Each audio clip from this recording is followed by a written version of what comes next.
Disclaimer. This video and all its contents are Ngozi's opinion and that of some people who contributed. We're all entitled to our opinions, so enjoy.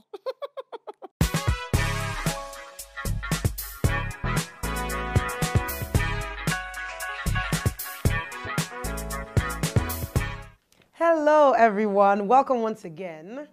Chude, say hi. Hi. I don't know why you're laughing. I know, I just felt like you could laugh.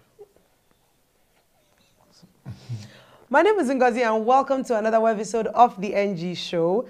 Today, Chude and I are discussing something about the youth. You will understand why in a second. All right, so Chude is just, I think he's poised to discuss this episode with me because he's passionate about the youth of Nigeria. He wrote a book and it's everywhere. It's on Amazon. You can download it off of Amazon Kindle. It's on Konga. It's in any bookstore. If you're a reader, you would know this. If you're not a reader, quite frankly, you should be. Yeah, people need to read more. But and the name of the book is called Are We the Turning Point Generation? Yes, I felt the same way after I heard the title of the book. I think it's such a powerful title. Thank you. You're welcome. Thank You're you. welcome. Anyway, so there's a chapter in this book called We Have to Kill God. I'm a Christian. You know I don't want to kill God. It's actually almost like blasphemy when you hear it first. But tell me what this We Have to Kill God part is about first, because we'll get to why. Like I was saying to you earlier, there's a particular kind of God, you know, for the Nigerian man who's cheating on his wife, who, you know, so the girlfriend calls him and says, so are we going to meet at Obudu, you know, this weekend? And he says, yes, by God's grace. What is that? by God's grace, I shall cheat on you this week, with my wife with you this weekend, you know. And that God doesn't, I don't know, that God is a problem. We you know? have to kill the Nigerian God. Yeah. Nobody's more religious than us. Yeah. I've talked about this thing before, where you ask someone, good morning, how now we bless God? Or, I need that report tomorrow morning. You need to make sure you deliver it to me tomorrow. By God's grace. God willing. If rapture doesn't happen. If rapture, I'm thinking, how about you get it done and then let's see what happens. Do it first and let's decide. So we want to talk about the youth of Nigeria because, you see, I come from a completely different thought process than Chude because Chude has hope. He believes that there is hope. I am of the opinion, I'm like, I don't know where we are headed. But Chude challenged me and said, no, Ngozi, there's every generation has it. Because I see today's youth. And I think when we were growing up, so when I was a teenager, 13, 14, I went to school with, I think, some wealthy kids and some not so wealthy kids. And their wealth wasn't in my face. I didn't feel oppressed by excessive wealth. But I think that today, it's a completely different story. So I'm worried about this generation. Whether you feel like welcome once again. I shouldn't worry. I'm not worried. You know, so because it's history, like I was telling you before, that every generation there's a new normal. You know, where the things there's a new normal. It just sounds like the name of a new movie. Like a movie, there's a new normal. Starring Chude Jideonwo. Sorry, so there's a new normal. Yeah, where people complain about people who have grown up complain about what used to happen in the past and compare it to what they have now and say now is worse. It has happened in every generation.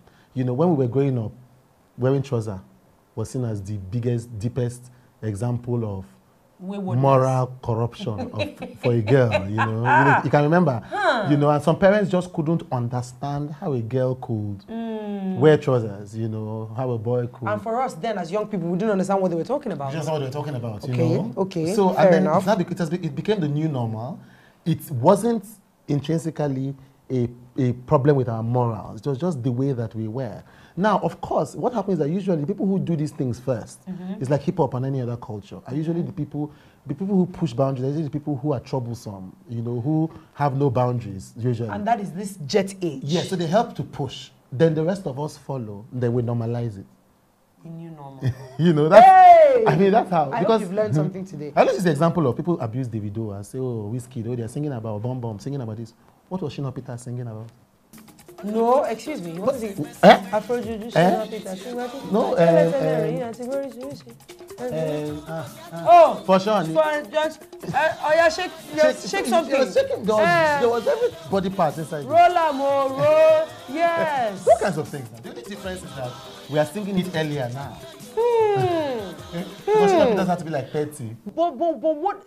I don't know his age, but that. But he's like 60 now. So he was old though. Yeah, he was old. He was old. But Wizkid is what, 20? Like 12. Is 19. But then again, differently, to run a business like Facebook at that time, you had to be like 40, 50. So, so it's just that things that... No, but I just feel, what, in your opinion, what do you think would be their biggest challenge? I don't know what our biggest challenge was, but today, what would you think is their biggest challenge that they will need to overcome? Well, it's going to be one big English after I know that word. Please. But I think inequality is the biggest issue. Wow.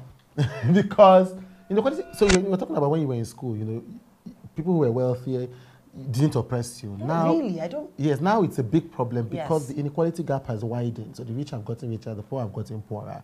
And so there is the middle class has basically disappeared. And not just here, even in America, there's complaints about the middle class diminishing. Is it? So the buffer that the poor child had, because the poor child could relate to the middle class child a bit, so that the middle class child can relate to the rich child, then all of us are child children. Yes.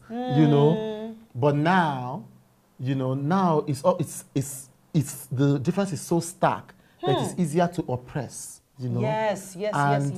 So and then we have tools that make it easier for that inequality to be emphasized. Social media, Instagram, flying music, upper class. All of that. Exactly. Now then you have 2-3 classes. Now you have like 4: premium, economy, premium club, class, worlds. So everything is just determined to show you where your place is. That's how the world has evolved.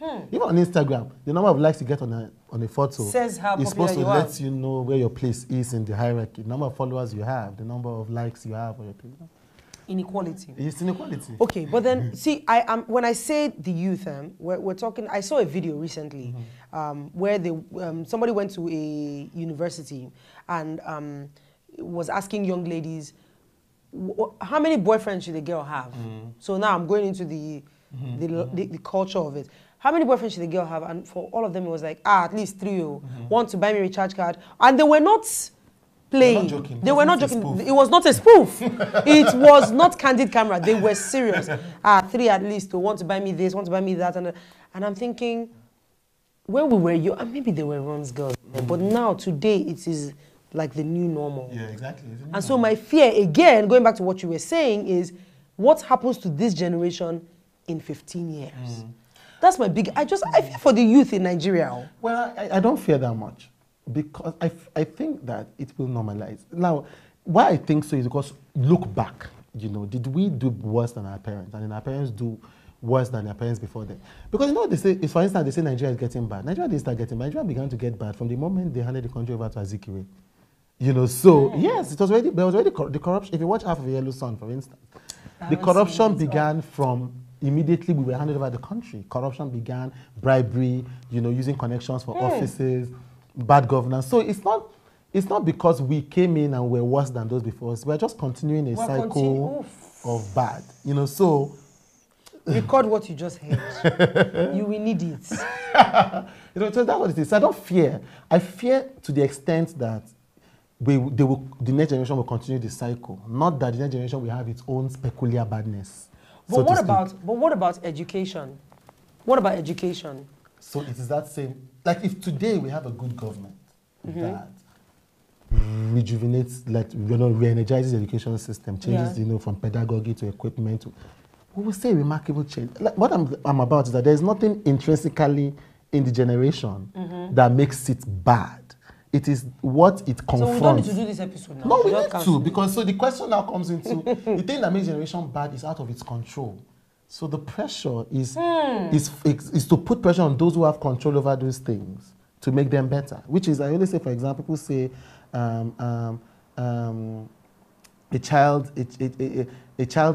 education system is bad. Yes. There's nothing the child could have done. He met this education system. Like, what did you expect him? Yes. So you graduate from pretty much not learning anything. And then you can't get a job because, quite frankly, you're not qualified.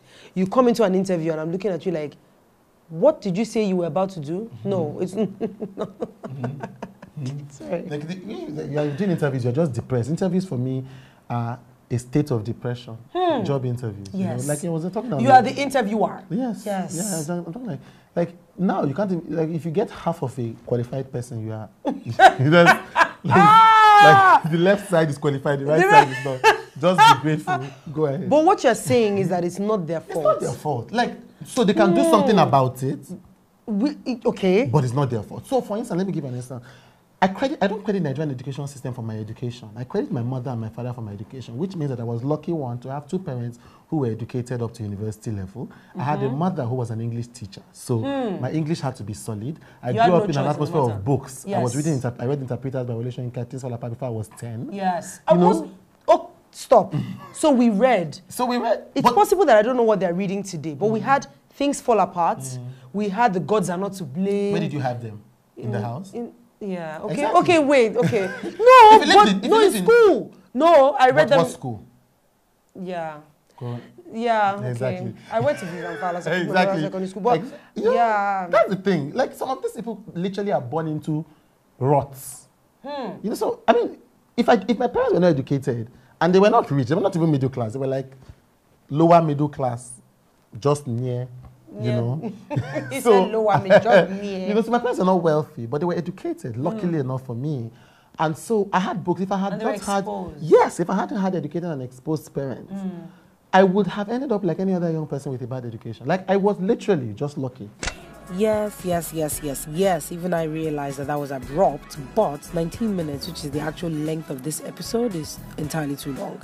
So don't go anywhere. The continuation of this episode will be posted very shortly.